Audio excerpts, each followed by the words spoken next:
माननीय सदस्य श्री श्रीकांत शिंदे जी। श्रीकांत शिंदे जी।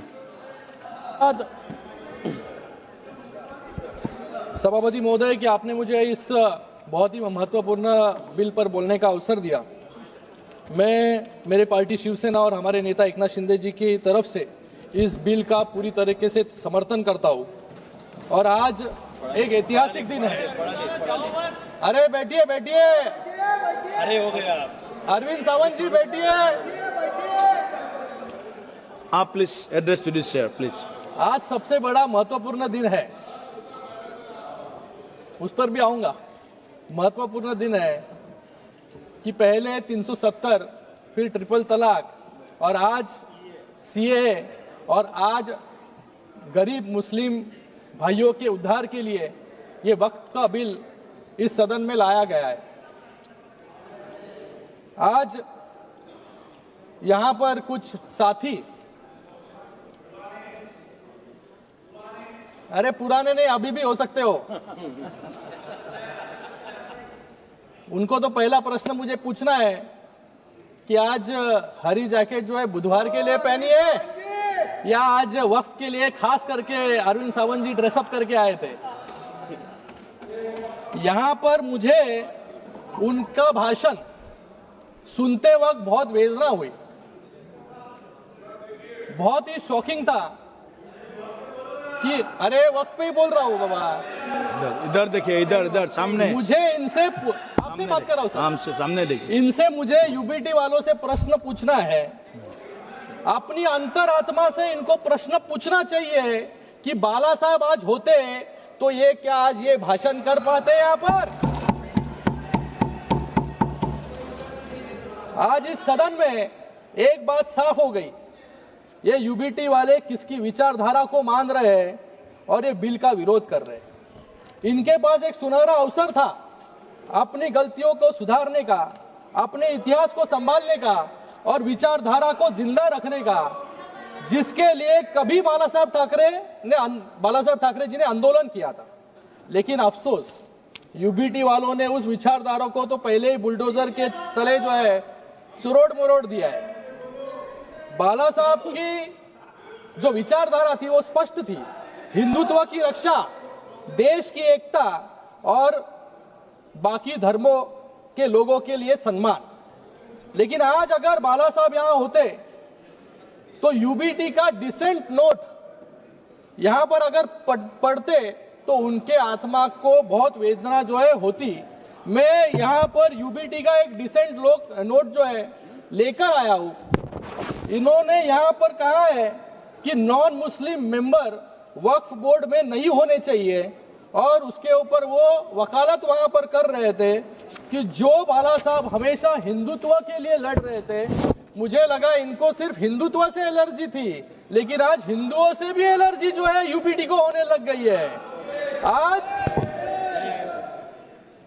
और एक डिसेंट नोट में उन्होंने पॉइंट कहा, protect and preserve the properties which are personal properties dedicated by various rulers, nawabs and zamindars. हम ऐसे ही नहीं कहते कि औरंगजेब के विचारधारा पे इन लोग चल रहे हैं, अफजल खान के विचारधारा पे चल रहे हैं, लेकिन अभी उनके प्रॉपर्टी को प्रोटेक्ट करने के लिए खुलेआम जो है पत्र लिखने का काम भी यूबीटी वालों ने किया है। और इन्होंने यहाँ पे अभी कहा वैंडलाइजेशन ऑफ द औरंगजेब टूम, मतलब कौन से विचारधारा पे जो है यहाँ पर चल रहे हैं। जो औरंगजेब आज महाराष्ट्र में आया छत्रपति शिवाजी महाराज जी को पकड़ने के लिए, छत्रपति संभाजी महाराज जी को हालाल करके जिन्होंने मारा, आज उनकी वकालत करने की नौबत जो है कांग्रेस के साथ खड़े होने के बाद इस यूबीटी वालों पे आया।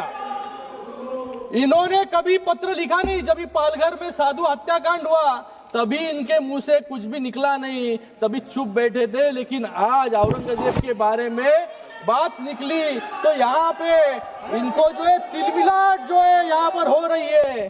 सुनने का आदत डालो।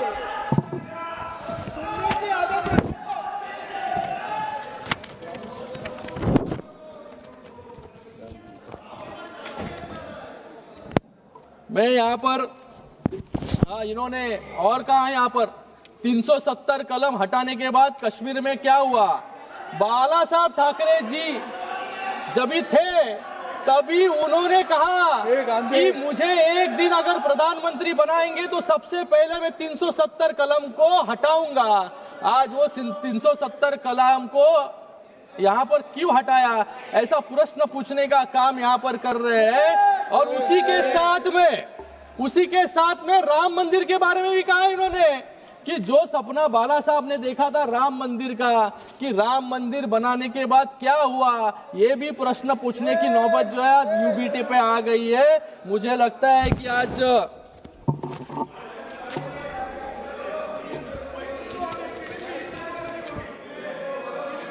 यहाँ पर ये बिल जो है, ये बिल का नाम बदलकर unified Waqf management empowerment efficiency and development यानी उम्मीद रखा गया है। ये उम्मीद सिर्फ एक शब्द नहीं, यह इस कानून का सार है, इस कानून का आधार है, क्योंकि यह उम्मीद देता है उन सभी गरीब मुस्लिम समुदाय के लोगों को जिनका अधिकार वक्फ के आड़ में छीन लिया गया और उसको भ्रष्टाचार और लूट का साधन बना दिया गया। मैं विपक्ष के मित्रों का दर्द समझ सकता हूं, क्योंकि जब भी देश को उनसे उम्मीद दिखी तब उन्होंने देश को और मुस्लिम समुदाय को निराशा देने का काम किया।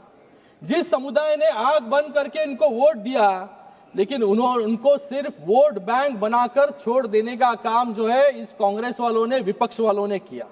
ये यहाँ पर हमेशा सब एक लोकसभा के वक्त भी लोगों में भ्रम फैलाने का काम इन्होंने किया, संविधान खतरे में, संविधान खतरे में। आज भी लोगों में भ्रम फैलाने का काम कर रहे हैं कि वक्फ की जमीनें जो है सरकार ले लेगी। लेकिन आज यहां पर वक्फ बाय यूजर, यहां पर एक अमेंडमेंट लाया गया कि जो ये बिल आने के बाद इसके पहले के सभी वक्फ जो अनडिस्प्यूटेड प्रॉपर्टीज है वो वक्फ पे रहेंगे। तो यहां पर कोई सवाल उठता नहीं है कि सरकारें उस वक्फ की जमीन को लेने की कोशिश कोई कर रहे हैं, लेकिन सिर्फ लोगों में भ्रम फैलाने का काम कुछ लोग यहां पर कर रहे हैं। मैं इन लोगों को याद दिलाना चाहूंगा, जब शाहबानो ने इस कांग्रेस से न्याय मांगने की उम्मीद की, कोर्ट ने शाहबानो को न्याय देने का काम किया, लेकिन इस सदन में ही इस कांग्रेस ने उनसे न्याय जो शाहबानो जी मांग रहे थे वो छीनने का काम इन्होंने ही किया। जब जम्मू कश्मीर की जनता ने आर्टिकल 370 हटाने की मांग की, तभी सिर्फ मुखदर्शक बनते ये कांग्रेस वाले रह गए, आतंकवाद को बढ़ते हुए देखते। जब 2006 में मुस्लिम समुदाय के उत्थान के लिए जब सच्चर कमेटी रिपोर्ट लाई गई, 8 साल तक उस कमेटी के रिपोर्ट को इंप्लीमेंट इन्होंने नहीं किया। जब मुस्लिम महिलाओं ने ट्रिपल तलाक से हो रही उत्पीड़न को रोकने के लिए इनसे गुहार लगाई, तब भी ये वोट गिनती में रह गए। और आज नरेंद्र मोदी जी के एनडीए सरकार में 370 भी हटाया, महिलाओं के आंसू पोंछने का भी काम किया। और आज ये बहुत ही ऐतिहासिक पूर्ण बिल लाकर आज मुस्लिम समाज के लोगों को भी, सर अभी तो शुरू किया है मैंने, I am the only speaker, मुस्लिम समाज के लोगों को न्याय देने का काम भी यहां पर किया है। ये अपीसमेंट नहीं बल्कि अपलिफ्टमेंट की दिशा में उठाया गया एक बड़ा कदम है। ये वोट के लिए नहीं, वतन के लिए काम होता है। ये विधेयक किसी के साथ धोखा नहीं बल्कि हर वर्ग के साथ न्याय का माध्यम है। ये विधेयक मजहब की दीवार नहीं, विकास का द्वार बनाता है। और शायद इसलिए विपक्ष के साथी इतना जोर लगा रहे हैं कि इसको रोकने के लिए। मुझे इनसे पूछना है कि इन वक्फ की जमीनें जो लाखों एकड़ में है, 36 लाख एकड़ जमीन है, एक भी उदाहरण इनको देने के लिए मैं एक चैलेंज करता हूं कि जहां पर अच्छे स्कूल बने, अस्पताल बने हैं या स्किल सेंटर बने हैं या कॉलेजेस बने हैं, जिससे मुस्लिम बहनों को या स्टूडेंट्स को वहां पर मार्गदर्शन मिला हो या नौकरी मिली हो, ये एक भी उदाहरण नहीं है। गए 5 सालों में वक्फ की जमीनें बढ़ती गई, डबल हो गई, लेकिन इनकम जो है कम होते गया। जैसे किरण रिजिजू ने यहां पर कहा कि सिर्फ इतने सालों में 163 करोड़ 163 करोड़ रुपए रेवेन्यू, इतने लाखों एकड़ जमीन से। मतलब भ्रष्टाचार जो है इन जमीनों पर इतने सालों तक चलते आ रहा था, वो भ्रष्टाचार कंट्रोल करने के लिए, ट्रांसपेरेंसी लाने के लिए आज ये बिल आया है, तो इनके पेट में जो है दर्द यहां पर हो रहा है. हसताय काय तुमच्यावरती लोक हसणार आता.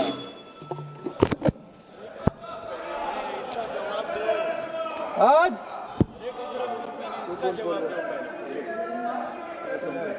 मैं यहां पर कुछ उदाहरण देना चाहूंगा.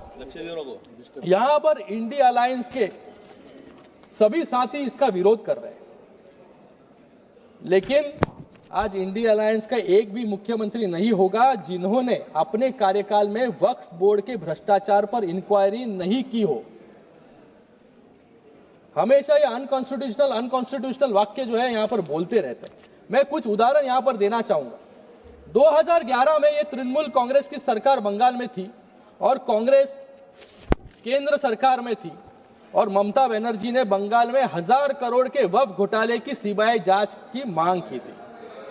दिल्ली में 2019 में कांग्रेस ने आम आदमी पार्टी के खिलाफ मेमोरेंडम दिया था कि दिल्ली वक्फ बोर्ड में भ्रष्टाचार हो रहा है, जिसके अध्यक्ष आम आदमी पार्टी के विधायक अमनातुल्लाह खान जो जेल भेजे गए.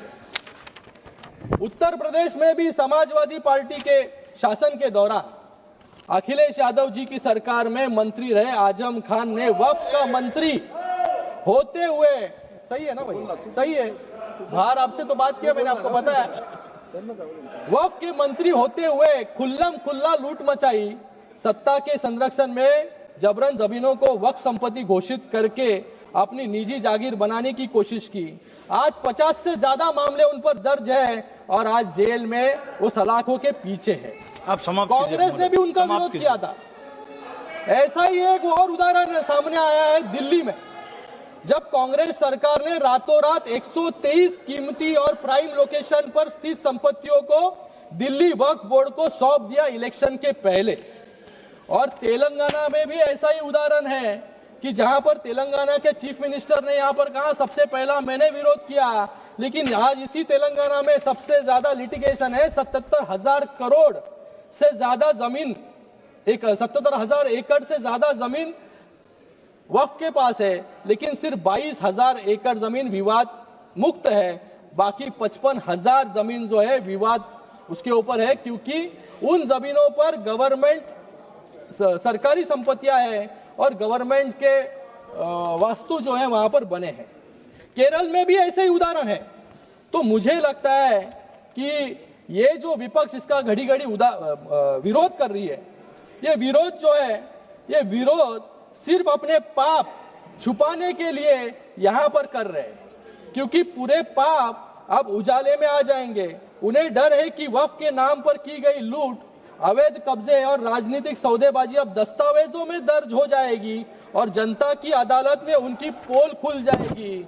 इसलिए पूरे जोरों शोरों से जो है विरोध करने का काम यहाँ पर कर रहे हैं. सर समाप्त कीजिए महोदय, समाप्त. और भी बहुत यहाँ पर उदाहरण है सर. यहाँ पर कुछ लोगों का मैं भाषण सुन रहा था सर. यहाँ पर गौरव गोगोई जी कह रहे थे कि लोग रिफॉर्म ला रहे हैं, बिल से समस्या बढ़ेगी. मैं कहता हूं यहां पर बिल से जरूर समस्या बढ़ेगी, लेकिन किसकी बढ़ेगी? जिन्होंने यहां पर लूट मचाया और भ्रष्टाचार किया, उनके लिए जो है यहां पर बिल से दिक्कतें जो है बढ़ने वाली है. यहां पर इन्होंने कुछ कहा कि अंग्रेजों के लिए मर्सी पिटीशन लिखा था. मैं यहां पर यूबीटी वालों से पूछना चाहूंगा कि बाजू में बैठ के जिन्होंने सावरकर जी को गाली देने का काम किया, उनके ऊपर प्रश्न पूछने का हिम्मत इन पे नहीं है. लेकिन ये भूल गए अफजल गुरु के लिए किसने पिटीशन दायर की थी, किसने जो है अफजल गुरु को. समाप्त कीजिए आप, प्लीज कंक्लूड. मैं यहां पर अपनी बात समाप्त करने से पहले, ये जो बिल है 2011-12 में 25% मुसलमान गरीब रेखा से नीचे थे। ये आंकड़ा सिर्फ एक संख्या नहीं बल्कि एक कड़वा सच है जो दशकों से चली आ रही उपेक्षा और तुष्टीकरण की नीतियों का परिणाम है। वक्फ संशोधन विधेयक 2025 इस दिशा में एक क्रांतिकारी कदम है। यह बिल न तो किसी समुदाय के खिलाफ है, न ही किसी के धार्मिक भावनाओं को ठेस पहुंचाने के लिए है। यह बिल पारदर्शिता लाने का वादा करता है। ये वक्फ संपत्तियों को अवैध कब्जों से मुक्त करने का संकल्प लेके आता है। धन्यवाद माननीय महोदय, धन्यवाद। सबसे बढ़कर एक लाइन में खत्म। सबसे बढ़कर ये उन मुसलमानों को सशक्त बनाने का रास्ता खोलता है जिन्हें सालों तक कमजोर रखा गया। वक्फ की संपत्तियों जो मुस्लिम समुदाय के कल्याण के लिए थी, लंबे समय से भ्रष्टाचार, कुप्रबंध और अतिक्रमण की भेंट चढ़ती रही। इस बिल के जरिए सरकार ये सुनिश्चित करना चाहती है कि इन संपत्तियों का सही इस्तेमाल हो, शिक्षा के लिए, रोजगार के लिए, गरीबी से जूझ रहे मुस्लिम भाई बहनों के उत्थान के लिए। ये बिल मुसलमानों को मजबूत करने का औजार है, न कि उनका हक छीनने का कोई यहाँ पर धन्यवाद हमारा विचार है। मैं एक शेर समाप्त करूंगा। देश की उन्नति के लिए नए वक्त के साथ चलना होगा। देश के उन्नति के लिए नए वक्त के साथ चलना होगा और मुसलमान भाइयों और बहनों की तरक्की के लिए नए वक्फ के साथ आगे बढ़ना होगा। धन्यवाद। धन्यवाद। इमरान मसूद जी।